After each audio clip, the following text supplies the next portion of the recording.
Part 25. Di dalam perjalanannya, Count Batius yang sudah membuat rencana agar bisa mendapatkan sisi baik dari Marques Benedict, dia pun berkata, dengan mengatakan, perhatian semua orang cuman tertuju kepada Roman Dimitri, padahal bawahan yang mengikutinya juga memiliki bakat yang luar biasa. Kalau aku bisa membawa mereka ke pihak kami, ku yakin Marques Benedict akan senang, terutama Chris, dia adalah orang berbakat yang akan diterima bangsawan manapun di ibu kota. Tentu aku tidak akan menyadarinya kalau aku tidak terjun langsung ke perbatasan selatan kemarin. Tapi mereka adalah orang yang layak untuk didapatkan. Selama aku bisa membawa Chris dan bawahan Roman ke pihak kita, aku pasti bisa mendapatkan kepercayaan Marques. Di tempat pelatihan keluarga Dimitri di ibu kota, Chris yang sedang berlatih pun berkata dalam hatinya, dengan dia yang mengatakan, ketika aku bertemu dengan Tuan Roman pertama kali, ku yakin dia masih di alam jangkauan yang bisa aku susul. Jadi kupikir aku bisa melampauinya suatu hari nanti. Tapi Tuan Roman sudah mencapai ketinggian yang jauh lebih tinggi dariku. Terutama duelnya melawan Butler. Itu benar-benar memberikan kesan luar biasa. Bagaimana sesuatu seperti itu bisa dilakukan? Meski begitu, aku cukup mengikutinya tanpa meragukannya. Apalagi dalam setengah tahun terakhir, aku mengalami perkembangan yang bahkan tidak bisa dibayangkan sebelumnya. Aku tidak boleh terhenti, soalnya keinginanku untuk melampaui Tuan Roman berasal dari hati terdalamku. Dan tak berselang lama, Count Batius pun datang, dan setelah menyapa dirinya, Count Batius pun berkata kalau dia tidak akan berbasa-basi dan akan mengatakan langsung ke intinya. Kalau dia ingin merekrut Chris, dan saat dirinya akan melanjutkan perkataannya, Chris langsung memotong perkataannya tersebut dengan dia yang berkata, kalau dia menolak tawaran tersebut. Count Batius yang mendapatkan penolakan tersebut pun mencoba membujuk Chris, dengan dia yang berkata, ini kesempatan yang akan mengubah kehidupanmu. Tapi kau langsung menolak tawaran meski tidak mendengarkan keuntungan yang bisa didapat. Apa ada yang salah dengan tawaran ini? Uang. Tuan Chris, kami bisa menyediakan berapapun yang kau inginkan untuk menikmati hidupmu. Kehormatan, suatu kehormatan untuk melayani Marques Benedict yang merupakan pemegang kekuasaan di pemerintahan pusat. Tidak ada yang tidak bisa kami berikan di kerajaan Kairo. Tidak peduli apapun yang kau inginkan. Kau tidak perlu mengkhawatirkan tentang mengkhianati Tuan Roman. Cepat atau lambat, Tuan Roman akan menjadi pengikut Marques Benedict. Jadi tidak ada masalah meski kau bergabung duluan kan? Lalu, Chris pun bertanya, bagaimana Count Batius bisa yakin kalau Roman akan mengikuti Marques Benedict? Dan Count Batius pun berkata, karena itu sudah jelas. Karena tidak ada yang bisa menentang kekuasaan Marques Benedict di kerajaan Kairo. Dan Chris, dia yang mendengar itu pun berkata dalam hatinya, kalau Count Batius tidak memahami tuannya Roman sama sekali. Karena Roman yang Chris perhatikan setelah berada di sisinya, Chris berpendapat kalau Roman tidak akan pernah tunduk oleh siapapun. Kemudian berkata, kalau tidak peduli tawaran apa yang Count Batius berikan, dirinya tidak berniat meninggalkan sisi tuannya Roman, serta berkata kalau tidak ada orang yang bisa menggantikan tuannya Roman di dunia tersebut. Setelah mendengar keputusan Chris dan menyerah merekrutnya, sebelum pergi, Chris pun berkata kepada Count Batius, kalau dirinya berpikir ingin merekrut rekan-rekannya yang lain. Chris pun menyarankan Count Batius untuk tak melakukannya dan menyerah saja, karena tidak akan ada satupun yang akan mengambil keputusan yang menentang kehendak tuannya Roman. Dan di saat meninggalkan Chris, Count Batius yang mendapatkan saran dari Chris pun berkata dalam hatinya, kalau itu sangat tidak masuk akal, karena dia pikir kalau tidak ada orang yang akan menyia-nyiakan kesempatan yang menguntungkan dalam hidupnya, dan mencoba tak mendengarkan saran dari Chris dan menemui Kevin. Namun, setelah mencoba merekrutnya, jawaban dari Kevin pun membuatnya merasa heran, karena Kevin berkata kepadanya, kalau Roman adalah hidupnya, serta berkata kalau dirinya diminta untuk melayani orang lain. Kevin berkata kalau lebih baik dirinya mati, dan saat mencoba merekrut kembali pasukan Roman yang bernama Fuki, Fuki pun bertanya, apakah tuannya Roman mengizinkan hal tersebut? Tetapi kalau tidak, Fuki berkata kalau dia akan berpura-pura tidak pernah mendengar perkataan Count Batius. Kemudian mencoba kepada pasukan Roman yang lain yang bernama Volkan. Tetapi Volkan berkata kalau dirinya tidak bertemu tuannya Roman, sudah pasti dirinya akan menjadi ampas jalanan. Jadi Volkan berkata kalau dia tidak akan pernah mengkhianati tuannya Roman. dan di saat Count Batius merasa kebingungan dengan jawaban Vulcan yang mengira dia mengajaknya untuk mengkhianati Roman, tak berselang lama, Henderson pun datang melewati mereka, dan Henderson yang mengetahui tujuan Count Batius untuk merekrut pasukan Roman, dia pun menjerit dan menjauhinya sebelum Count Batius untuk merekrutnya, sehingga membuat Count Batius bertanya-tanya, kenapa para pasukan Roman sangat setia kepadanya. Di tempat lain, terlihat Loren sedang berlatih dengan mengayunkan pedangnya, dan di dalam latihan tersebut, Loren Dimitri yang mengingat perkataan Hans beberapa waktu yang lalu saat ia berkata kalau kepala keluarga dan yang lain menjadi senang berkat perubahan singkat kakaknya Roman. Dia yang melanjutkan latihannya pun sambil berkata dalam hatinya, dengan dia yang mengatakan, apa yang sebenarnya terjadi kepada kakak? Reputasinya berubah yang tadinya sampah Dimitri, menjadi pemegang peringkat termuda sampai dianggap pahlawan kerajaan yang mengalahkan Butler. Kakak sudah banyak mengalami perubahan. Tapi kenapa aku tetap menyedihkan? Dan setelah beberapa saat, Loren yang sudah kecapean berlatih pun membaringkan tubuhnya, dan tak berselang lama, Roman pun datang dengan dia yang bertanya kepada Loren, sedang apa dia di tempat tersebut, serta berkata kalau dia mendengar dari Hans kalau Loren mencari dirinya, dan berkata kepadanya untuk langsung mengatakan apa yang ingin Loren katakan. Loren yang sambil malu-malu, dia berkata kalau itu bukan hal besar, dan Roman yang tak suka dengan seseorang yang banyak bertele-tele. Setelah dia berkata kepada adiknya kalau dia sangat menyedihkan, dia pun pergi meninggalkannya. Namun sebelum Roman meninggalkannya, Loren pun berteriak kalau dia akan mengatakan semuanya kepada Roman, dan akhirnya mereka pun mulai berbincang. Di obrolan tersebut, Loren pun berkata, aku tidak percaya ketika mendengar rumor tentangmu untuk kali pertama. Jangankan ilmu pedang, kakak yang aku kenal tidak pernah tertarik pada apapun. Bahkan meminta untuk membuatnya tidak mengikuti wajib militer. Tapi kau benar-benar berubah selama kita tidak bertemu. Sampai orang-orang memanggilmu sebagai pahlawan Kairo. Bagaimana kakak bisa banyak berubah? Padahal aku dan kakak adalah orang yang sama-sama tidak bisa memenuhi ekspektasi siapapun. Aku juga ingin menjadi anak yang bisa dibanggakan oleh ayah. Sama sepertimu, aku selalu berpura-pura tersenyum dan baik-baik saja. Tetapi bukan berarti aku ingin memaksakan diri untuk tersenyum. Aku ingin menunjukkan perkembanganku pada semuanya. Di sisi Roman, dia yang mendengar keluh kesah adiknya tersebut sampai membuat dirinya menangis. Roman pun berkata dalam hatinya, dengan mengatakan, dia anak yang mudah terbawa emosi. Dia sudah berusia 18 tahun, tapi dia belum kuat untuk memikul beban dunia nyata. Harus apakan dia sekarang?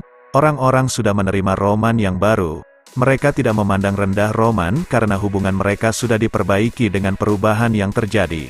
Kalau begitu, ada baiknya aku tidak menilai Rodwell atau Loren berdasarkan ingatan Roman yang ku ketahui, melainkan pengalamanku sendiri. Kemudian, Roman pun berpindah ke hadapan Loren, dan dia pun berkata, dengan mengatakan, Loren, aku tidak ingin orang dengan marga yang sama dipandang rendah oleh orang lain. Kita adalah anggota keluarga Dimitri. Karena itu, penghinaan yang kau terima akan merusak reputasiku. Kalau kau ingin mendengar jawaban dari pertanyaanmu, pastikan untuk membuktikan kelayakanmu menerima jawaban di ujian akademi yang akan kau ikuti nanti. Setelah itu, Roman pun berkata dalam hatinya lagi, dengan dia yang mengatakan, di kehidupan sebelumnya, aku harus saling membunuh dengan saudara-saudaraku. Tapi itu tidak akan terjadi sebagai Roman. Di kehidupan ini, aku ingin memberikan kesempatan pada saudaraku. Akhirnya, ujian akademi pun telah tiba. Terlihat, beberapa siswa yang akan mengikuti ujian pun sedang mendengarkan instruksi dari instrukturnya. Dengan instruktur itu yang berkata kalau di hari tersebut akan diadakan ujian pertarungan. Kemudian memanggil 2 orang siswa untuk memulai ujian pertarungan. Loren sambil melihat pertarungan pertama tersebut, dia pun teringat dengan perkataan kakaknya di beberapa waktu yang lalu.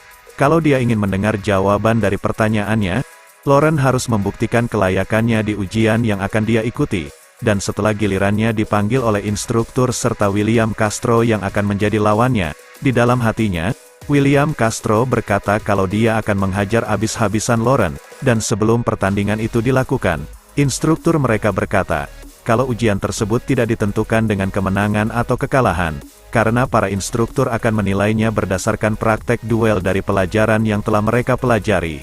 Jadi, Instruktur tersebut mengingatkan kepada mereka berdua untuk menghindari memberikan serangan yang kuat, dan mereka pun menjawab dengan berkata, "Baik."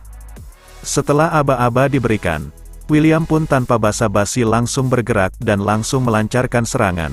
Tetapi Lauren masih bisa menangkis serangan tersebut, meski dengan bersusah payah. Dan di sisi William, dia yang sangat percaya diri dengan dirinya yang tak akan kalah oleh Lauren. Dia pun berkata kalau di serangan selanjutnya dia akan menghabisi Lauren, dan kemudian melancarkan serangan tersebut. Sebelum serangan tersebut mengenainya, Lauren Dimitri yang teringat dengan perkataan Roman di beberapa waktu yang lalu, dengan Roman yang berkata kepadanya untuk menunjukkan kepada orang-orang yang menindasnya, apa yang akan terjadi kepada mereka yang meremehkan dirinya dan menyuruh Lauren Dimitri memberi pelajaran terhadap orang tersebut. Lauren Dimitri pun berhasil menghindari serangannya, kemudian menyerang balik William yang berhasil mengenai dagunya, sehingga membuat William yang mendapatkan serangan tersebut pun merasa marah. Tetapi, berbeda terbalik di pandangan Lauren Dimitri, dia yang mendapatkan momentum tersebut dan berkata dalam hatinya kalau dia ingin seperti kakaknya Roman Dimitri yang bisa membuktikan kelayakannya. Dia pun menyerang William kembali, dan William yang mulai merasa kesal terhadap Lauren pun mencoba menyerang balik. Tetapi, dengan tekadnya yang sangat besar, Lauren pun bisa menghindari serangan tersebut dan menyerang kembali William Castro. Setelah beberapa saat, Lauren pun terbangun setelah pertarungannya dengan William, dan instrukturnya yang berada di sampingnya. Instrukturnya pun berkata, dengan mengatakan, "Itu hampir saja. Kau berhasil menghindari serangan langsung dari serangan William ketika itu hampir mengenaimu. Kalau serangan itu tidak kau tangkis sedikit saja, tidak mungkin kau akan sadarkan diri secepat ini. Meski begitu, kinerjamu dalam ujian benar-benar bagus. Kau yang sudah aku perhatikan selama ini benar-benar memiliki bakat yang cukup. Sayangnya kau selalu ketakutan ketika menghadapi lawan, jadi kau tidak pernah bisa menunjukkan potensimu dalam pertandingan uji coba dan ujian resmi kali ini. Menurutmu, apa alasanku memasangkanmu untuk melawan William? Itu karena menurutku, dia adalah tembok yang harus kau lewati." Lauren Dimitri yang mendengar itu, dia pun bertanya, apakah perkataan instrukturnya tersebut adalah benar, dan instrukturnya pun menjawab, dengan dia yang berkata, "Memang aku pernah berbohong kepada siswa, kau harus percaya diri. Dari yang kulihat, sebenarnya kau tidak lebih lemah dari William, jadi jangan pernah takut. Kau tidak mungkin bisa berbuat apa-apa kalau kehilangan semangat juangmu." Dan Lauren, dia yang mendengar instrukturnya berkata seperti itu, dia yang tersentuh pun berterima kasih.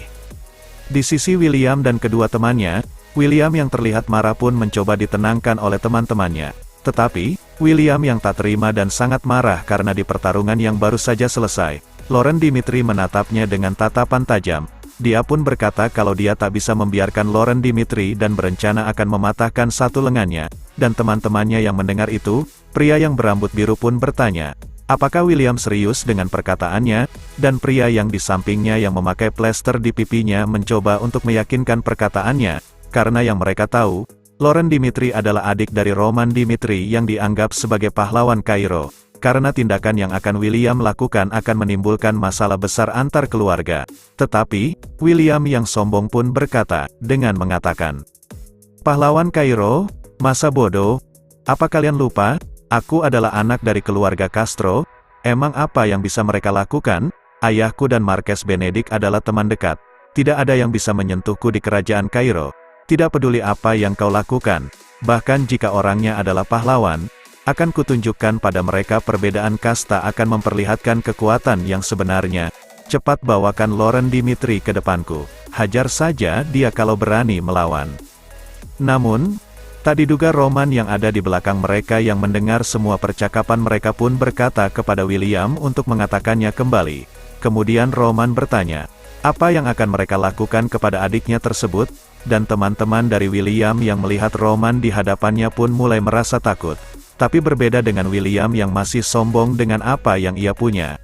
Karena keluarganya yang sangat dekat dengan Marques Benedict, dia menganggap kalau tidak ada orang yang berani macam-macam terhadapnya, kemudian membalas perkataan Roman, dengan dia yang berkata kalau dia akan mengatakan kembali apa yang ingin Roman dengar, kalau dia akan menunjukkan kepada Roman perbedaan kasta yang akan memperlihatkan kekuatan yang sebenarnya. Tetapi sebelum William berkata kembali, Roman pun dengan cepat bergerak dan langsung mencekiknya. sehingga membuat teman-temannya yang tak menyadari pergerakan yang Roman lakukan pun membuat mereka terkejut, dan di sisi Roman yang sedang mencekik William, dia pun berkata kepadanya dengan mengatakan, "Apa kau memahami kesalahan yang sudah kau lakukan, menindas Lauren?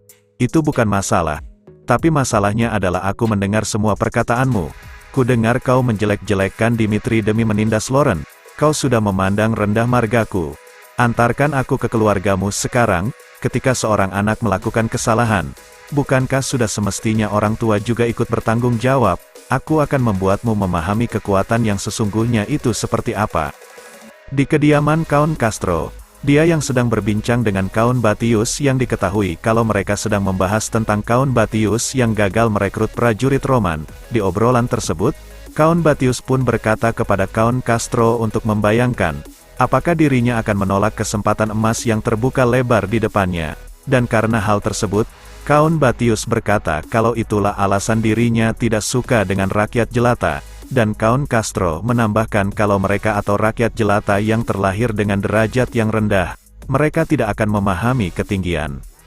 Kemudian Count Castro bertanya, apakah Roman Dimitri benar-benar hebat? Dan Count Batius pun membenarkan hal tersebut. Dan karena alasan itu juga, Marques Benedict mempertaruhkan segalanya cuman demi mendapatkan Roman Dimitri, dan sambil berbisik-bisik kepadanya, Count Batius berkata kepada Count Castro, kalau dia akan memberitahukan sesuatu yang penting cuman kepadanya, kalau tampaknya, Marques Benedict berniat menjadikan Roman sebagai menantunya, dan setelah mendengar hal penting tersebut, Count Castro yang berpikir kalau dia harus bertemu dengan Roman langsung untuk menjalin ikatan yang lebih dekat dengannya, dia pun berkata, kalau di kemudian hari ada kesempatan, dirinya ingin sekali untuk bertemu dengan Roman, dan tak berselang lama, dia pun mendengar keributan yang ada di luar, dan ternyata itu adalah William Castro, dan Count Castro yang melihat anaknya datang dengan Roman Dimitri yang berjalan di belakang. Dia pun langsung mendengar keluh kesah dari anaknya yang berkata, kalau Roman Dimitri sudah mengancamnya, dengan William yang menyebut Roman dengan sebutan rakyat jelata. Dan saat anaknya tersebut akan melanjutkan perkataannya, William pun disuruh diam oleh Count Castro, dan Count Castro pun langsung menarik kerah bajunya, kemudian berkata, dengan mengatakan, William, apa kau bahkan mengerti siapa yang sudah kau singgung? Roman adalah pahlawan Kairo, dan kau berani menjelek-jelekkan Roman Dimitri seperti itu? Maafkan aku. Tampaknya anakku yang idiot sudah meresahkanmu. Aku pasti akan memberikan hukuman yang keras padanya, dan akan kupastikan kejadian ini tidak akan terulang lagi. Semoga ini bisa meredakan amarahmu. Kebetulan sekali, kalau kau punya waktu, apa kau mau minum teh bersamaku? Dan di waktu yang sama, Count Batius pun berkata dalam hatinya, kalau dia merasa mendapatkan jackpot, karena kesempatan untuk membangun koneksi dengan Roman datang begitu cepat, dan berpendapat kalau Roman tidak mungkin akan menolak permintaan maaf yang telah ia katakan. Tetapi, Roman malah berkata kepada Count Castro, kalau keputusan menerima permintaan maaf bukan berada di tangan Count Castro, melainkan di tangannya sendiri. Next kita lanjut di part selanjutnya. Terima kasih.